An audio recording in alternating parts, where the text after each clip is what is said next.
But in the decade plus that I've covered Japanese music and the industry around it, I've encountered lots of the opposite, artists from the West or other parts of the world who are interested in coming into Japan. And, it's a very common question, like, how do I get attention for my music? I really want to find an audience in Japan. And it's tough because Japan is simultaneously both quite different when it comes to how its music media operates, while also sharing some similarities. So I guess to start, let's go over a little overview of what music media in Japan looks like.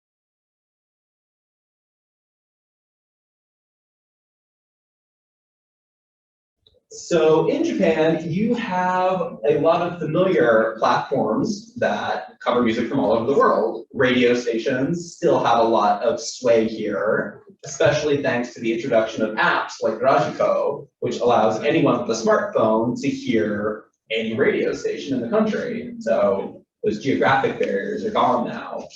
You have bookstores and newsstands just selling dozens upon dozens of magazines, some of them focused exclusively on music, to the point where you have niche publications like record collectors focused on, as the name suggests, record collecting, or genre-specific titles, or general lifestyle magazines that still cover music quite extensively. So one of the bigger challenges is that over the last 15 years or so, interest in non-Japanese music has, for the most part, declined pretty significantly. If you look at charts from the 2000s, whether they be weekly charts or year-end sales, you would find lots of Western artists. But if we compare it to charts from last year, the two I've featured are just the album and streaming charts, and the majority of artists on there are Japanese, with the only exception being K-pop, which is the one non-Japanese industry that has truly found a foothold in Japan.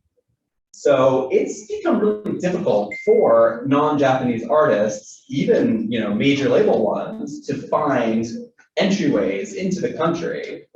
And this makes it tougher in general just to pitch your music or get the attention of, say, a media platform or individual journalist. The demand is for domestic music, and you have to immediately kind of keep that in mind when moving forward. The other challenge, if I could jump ahead one slide,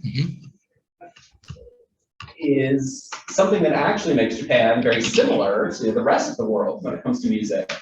Everything's become fragmented, and the way that people in Japan both find and listen to music and experience media in general has just splintered into just hundreds upon hundreds of islands, basically. I mean, just to run over it quickly, younger people will find music through TikTok, or they will only use their smartphone to access things. But you have an older generation who still goes to TV, or there's still plenty of people who go to live events, whether they're concerts or DJ events, and that's their primary way of finding out about music. So the landscape is just all over the place. It's a lot harder to find where you, as a foreign artist, should be putting your attention. In the past, when it was more streamlined, you would just find somebody who could promote you. And then they would kind of be like, all right, here's going to be your magazine feature. Here's going to be your little TV news snippet that we're going to put on, and it will all build to either a release or a live show that we'll do. But now it's so all over the place. The idea of just one path is just completely outdated, and you can't think of it in those terms anymore. You have to kind of be flexible with your approach. So I think for non-Japanese artists looking for press in Japan, there's two paths you can focus on. The first, and probably the easiest, at least if you have that English background, though it's true of other languages as well, is you can focus on English language media based in Japan. So,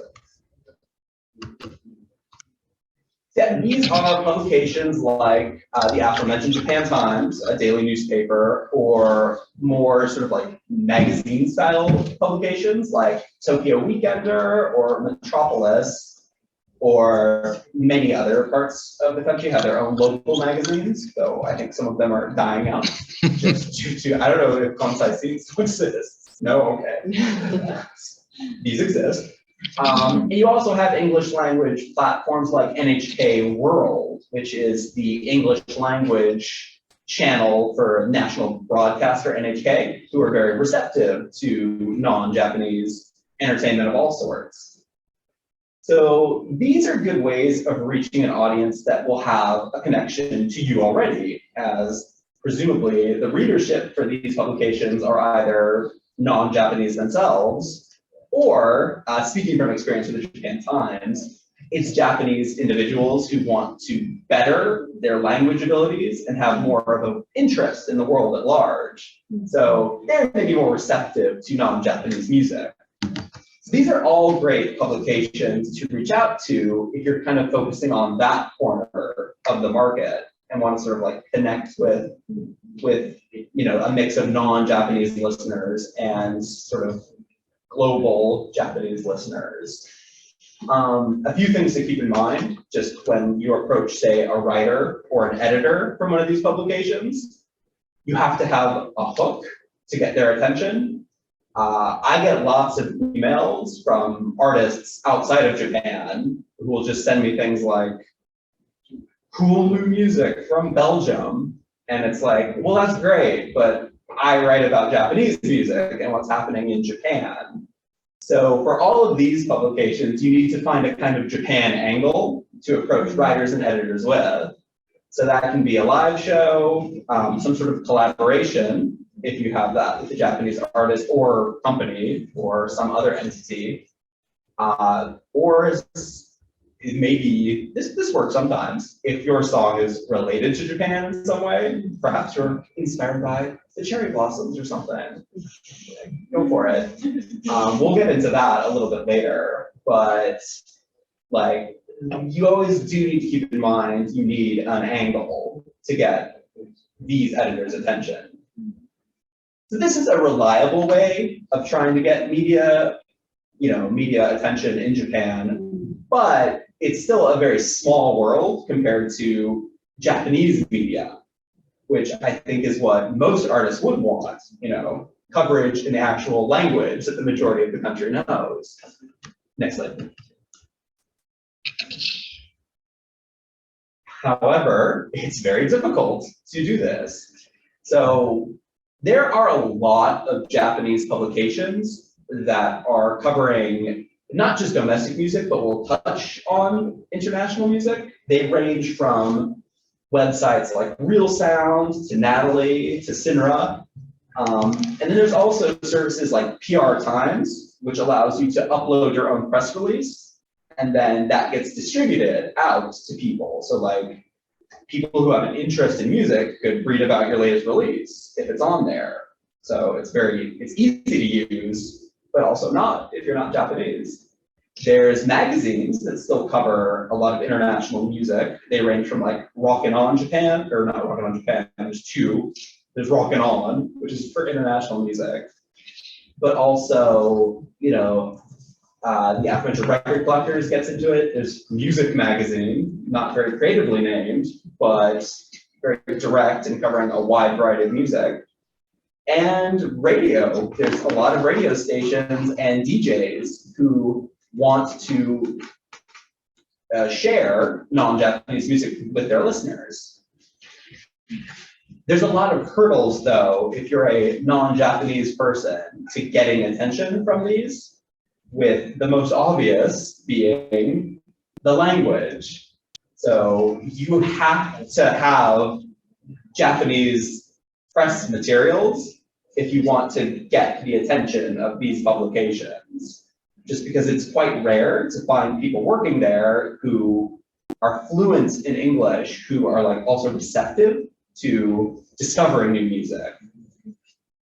So we'll touch on how to get around this in a bit, but the language is something you have to keep in mind. You can't just send people English emails or press releases and expect a response. It'll just be lost in the void. The other trick is some of these publications actually have kind of counterintuitive approaches to coverage. Like, I don't know, I don't want to slander these publications, but there are a lot that still require the artists to pay for placement in their magazine or website. You're basically buying an ad, but it's not presented that way. And that's just probably not worth it if you're unless you're a big artist, it's really not worth it to pay them this much money, because they can get up to several, I've heard like Beaumont before, which is about $500 USD, depending on the publication. So yeah, there's a lot of basically pay-to-play elements found in Japanese media. So that's not always the way you want to go, just because it's not going to work out for you. So what can you do to still get attention? Next slide, please. It's all about connections. The most important thing you can do as an artist, is connect with people who are either in the Japanese music industry or Japanese music scene, or actual Japanese people who can help you out, who work in these fields. You need somebody to help you navigate all of this, whether that's just assisting you with language-related things or being able to point you in the right direction you need for whatever your style of music is, what your aim is. If you want to play live shows in Japan or just get your music featured on radio programs or like sync deals, it's all about finding the right individuals to help you out. And there's a few good case studies we can look at to get a sense of how best to approach this.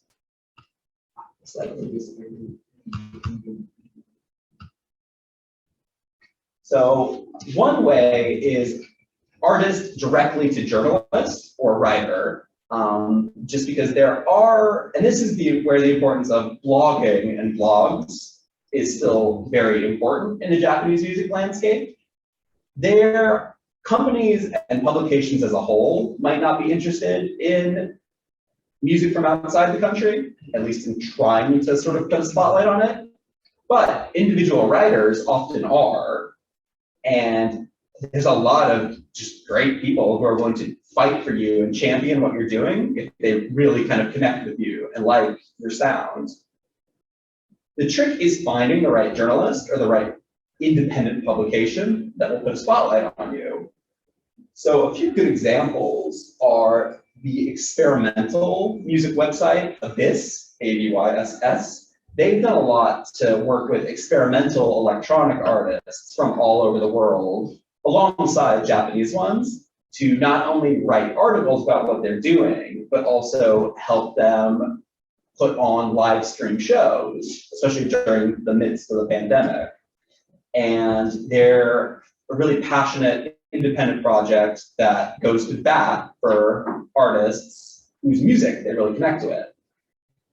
There's podcasts such as Spotify's Pop Life, which is hosted by, I believe, 2 journalists, one of which is a very seasoned music journalist. And they're always really interested in finding new things to share with their listeners. And they are people who are very open-minded and have a platform hour every week where they can just talk about whatever. So that's an avenue you could explore.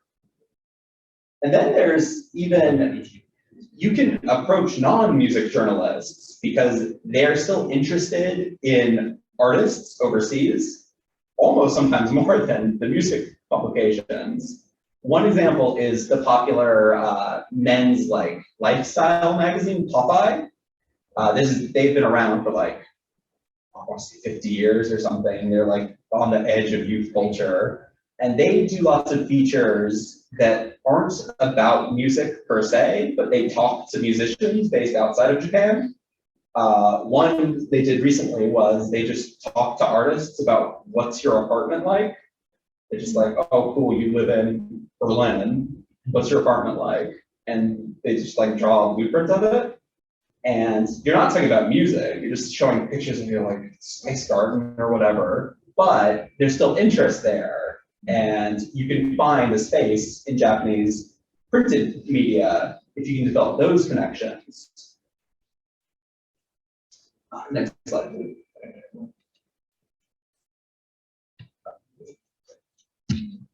So maybe an even more efficient way to go, especially if you're interested in playing shows in Japan, is finding connection with either a management company or a label. They are the ones who probably have the know-how to get you shows and also get you appearances on TV and sort of other like, still magazines too. One of the presentations earlier was mentioning how if you want to do business in Japan, you have to prepare yourself. Like nothing happens immediately. Everything takes like months to prepare. That's mostly true of media as well. To like get a TV spot or even a magazine feature, like you have to kind of plan in advance. So it'll take like 2 or 3 months to get everything like settled. There's not as many like, oh cool, new song, blog post, as you would expect in Japan. So 2 good examples of this working. First, on the management side, there's a South Korean artist named Night Tempo.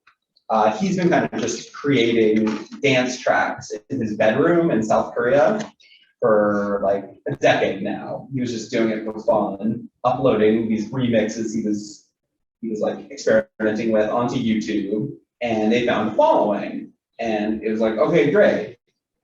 He loves Japan. He samples a lot of Japanese music, and he wanted to do more in the country. He was able to connect with a management company here, a small one, that could take what he was doing and then introduce it to TV shows and even publishers. He put out a book earlier this year. It was just like his favorite 100 Japanese albums. Like most artists don't get to just publish a book, but they're like, this is the things I like. But because he had these connections, he could work his way up to that. And he's also played at festivals such as Fuji Rock. He's just wrapped up a tour of the country. And it's all because he found somebody in a management position, Fuji Pacific, who could help him out and sort of make all of that come true. On a smaller indie level, a label example, there is a Tokyo-based label called Call and Response. They deal with a lot of like punk music, underground rock, post-punk music, and they're way more DIY, kind of, they don't have the major connections, but they'll make things happen in sort of like a touring space. They connected with a band from the Philippines called The Male Gaze and helped them not only release their music into stores such as Tower Records here in Japan, but also helped book them a tour across, I think, Tokyo, Nagoya, Osaka. And that's just a pure, like, they were able to find one another, realize that their sort of values and sound aligned, and they just worked together to introduce them to the Japanese underground marketplace. So yeah, finding labels and management that kind of share your views and values can go a long way, and they'll really go to bat for you. Next slide, please.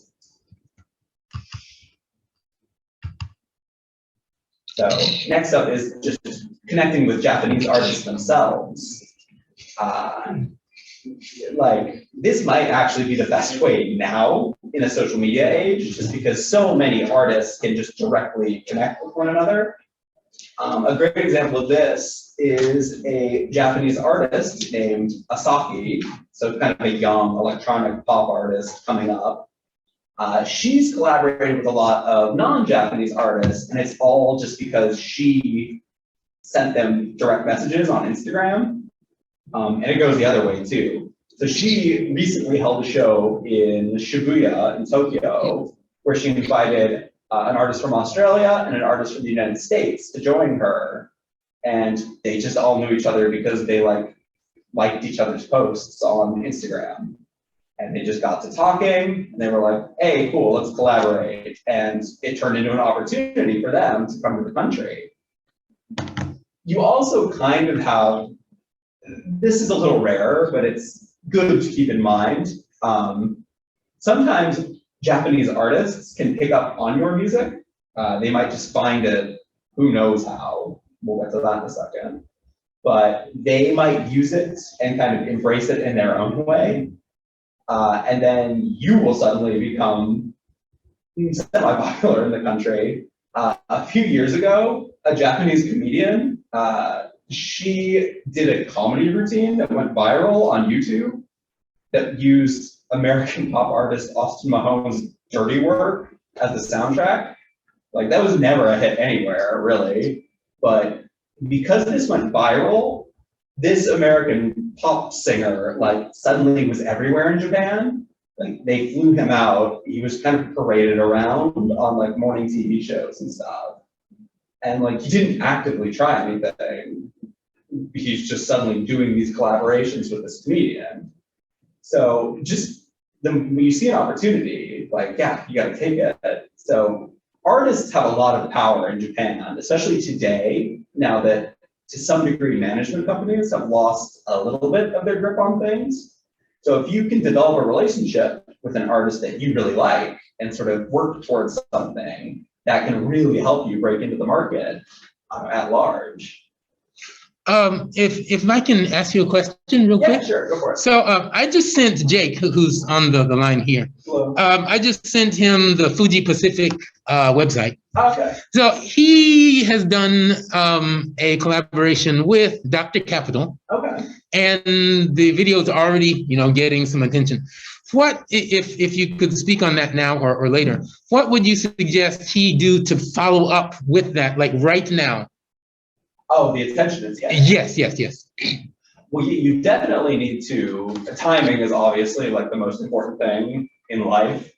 So when something's getting attention, you need to kind of act quickly to really capitalize on that attention. This actually, and this is true of all music media as well, you have to use the data you have to sell yourself to both publications and companies. So if your video is getting a lot of views at once, or you're even more specific, we're getting lots of views in Japan, you can use that as a way to pitch what you're doing. Because today, both sides, if the numbers are really high, they're gonna be like, ooh, how can we make this work for us? Whether that be clicks to a website or, again, in the eyes of the companies. So I would just emphasize whatever success you're having, figure out what you can sell, whether it's X amount of YouTube views, getting lots of attention on TikTok, this geographic region loves us. Use that to your advantage. Really zero in. It's all about finding specifics now and working these niche corners to elevate yourself, I would say. I hope that helps. I hope it works. But I'm not responsible. And then I guess next slide, please.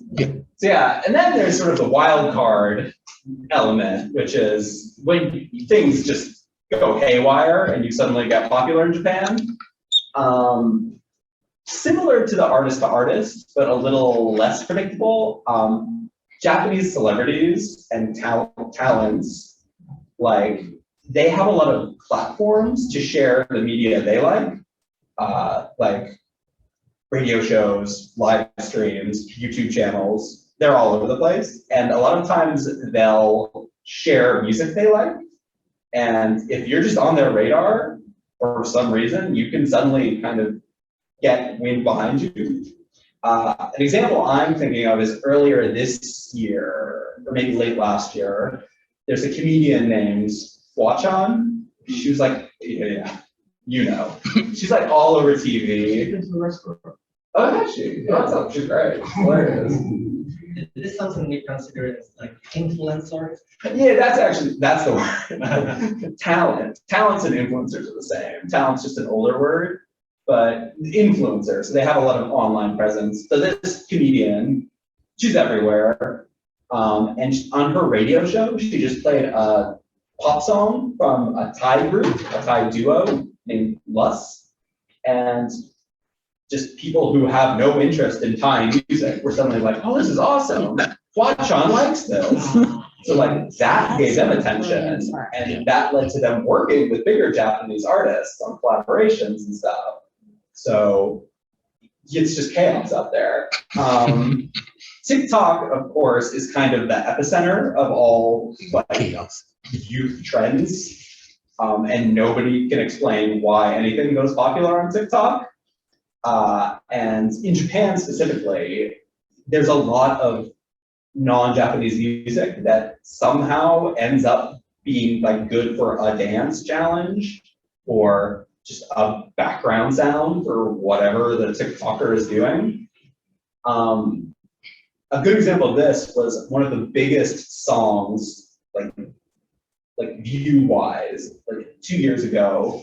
It was an older Eastern European electronic song. It was called Chernobyl 2017. I forget the artist. It's a very like generic, like Bulgarian rave song. You can kind of just imagine what that sounds like, and you're probably right.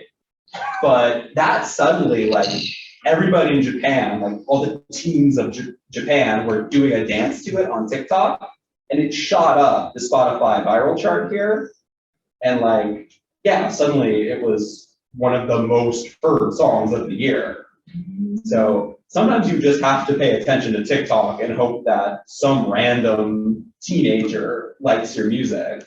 And it can be anything. That's what's both great and terrifying about TikTok, is it just comes out of the void and it's suddenly everywhere. The last example to just show how sometimes you can't predict success. You just have to make sure your music is out there and hope that somebody finds it. And just not blocking off access. That's the key. This year, baseball team in Japan, the Nippon Ham Fighters out in Hokkaido, they started using Norwegian duo Yelvis's The Fox, parentheses, what does the fox say? Exactly. That is what the fox says. You all know, you know now. They started doing like a dance between innings using it, because like their mascot is vaguely a fox. So they started doing something that is called the kitsune dance, the fox dance, and they just play that song during it, and like everyone loves the dance. It went viral. So now that duo, Yelvis, you did not know, you probably did not think about until this moment, and that song, like they've been interviewed by Japanese TV. They're actually now going to appear on the biggest music show, like in 2 weeks, to perform the song, because like it took off again. And yeah, this is a song that is 10 years old now. So it's just another reminder also to like, don't give up on what you've done. Like, you really don't know when something is going to like suddenly be everywhere. So, and you never know when, yeah, somebody will make a novelty dance to it for their baseball team. So these are all kind of direct strategies to a degree. These aren't strategies. This is just pray and hope for the best. But in the end, it is all about finding the people who can help you, but not in a cynical way. I think it's important when you're an artist to take a step back and think about like, what Japanese music do you like? What Japanese artists do you really align with? And even just in general, what about Japan do you like? Because that also can help you.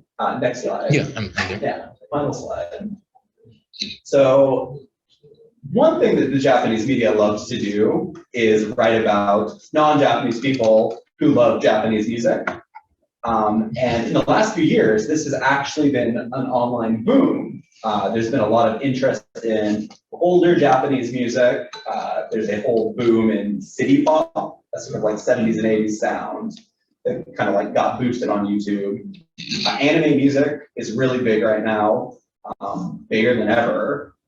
And there's a lot of artists overseas who, just because they love Japanese music and Japanese artists, have kind of earnestly embraced it and gotten reverse attention from Japan. There is a singer in Indonesia, her name is Rensha. She has a YouTube channel where she mostly covers like anime songs. But she also covered Doja Cat's Say So in Japanese, and that like went really big. And besides being an interesting, like, example of globalization, Indonesian singer covering an American pop song in Japanese, and then that suddenly being a global thing, that helped her get a record deal with Sony Japan. And it's just brought in this large following in the country and a lot of media attention, just because she has such an interest in Japanese music and also like the Japanese language. And she just grew up loving it, so she just followed what she loves. As mentioned, the whole city pop boom is right now really like trendy, and a lot of Japanese journalists are writing about it. There was a really big feature on this website called Compass, where it looked at just all of the artists influenced by city pop recently, both in Asia and in the West. So that just allowed a lot of artists to get easy like coverage, because they not only engaged with that sound, but were also kind of vocal about being like, I love city pop. So if you love a Japanese style of music, don't be shy about it. Like, I don't think people are as judgmental as maybe they used to be. Like, if you said you liked anime music 20 years ago, it's like, okay. But now, like, there's an audience for that. Thanks to the internet, there's ways to connect. And then, yeah, there's also artists who kind of directly reference older Japanese culture. There's an LA-based artist named Gingerroot, who is really influenced by like city pop. And their latest EP that just came out like 2 weeks ago was like an entire concept album about like 80s Japanese TV. And that's gotten attention here because that's such a novel idea. So whatever your approach to sort of connecting with somebody in Japan to help you navigate this, or just reaching out to media in general, I think it's important today to think about like, what about the country and its music really like comes through in your music, or just you yourself, and sort of offer that up as a way to be like, I want you guys to hear, because you've done so much for me, this is what I want to give back. That's the heartfelt approach that you should go for. And that is my presentation. Thank you. Great.